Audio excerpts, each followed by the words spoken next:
Hello guys, good afternoon. For today's video guys, there is one cold storage here in my boss house.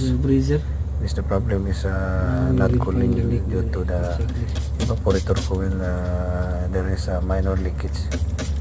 So now I finally inside the evaporator coil. There is a minor leakage.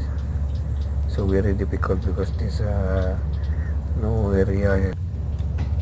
Hello guys, good afternoon. For today's video guys, there is one cold storage here in my boss house. This the problem is not cooling due to the evaporator coil. There is a minor leakage. So now I finally inside the evaporator coil. There is a minor leakage. So very difficult because this no area. So after I checking this the leakage, I making welding also the more ice coming here. What the heater also is damaged. So we will fix also again the